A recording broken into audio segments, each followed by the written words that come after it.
Humambalang sa kalsada ang sako-sakong bigas at tangke ng LPG matapos mawalan ng kontrol at tumagilid ang isang truck sa Negros Oriental.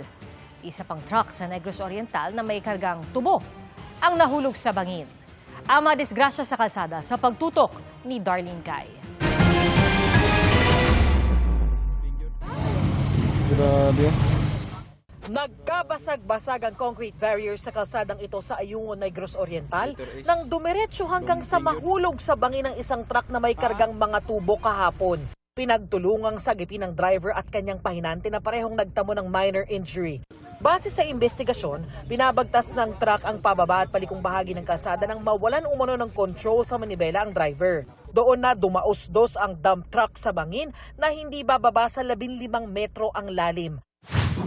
Sa bayan naman ng Sibulan, humambalang sa National Highway ang sako-sakong bigas sa tangke ng LPG. Tumagilid kasi ang truck na may karga sa mga ito.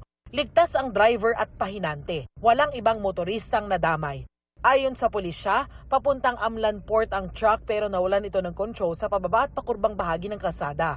Posible umanong overloaded ang truck at hindi maayos ang pagkakasalansa ng mga sako at LPG tank. Sinusubukan pa naming makuha ang pahayag ng driver. Patuloy ang investigasyon.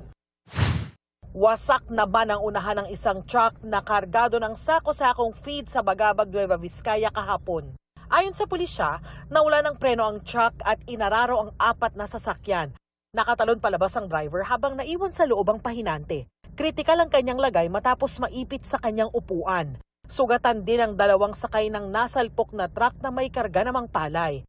Ayon sa pulisya, nagkasundo ng hindi na magsampa ng reklamo ang mga nadamay.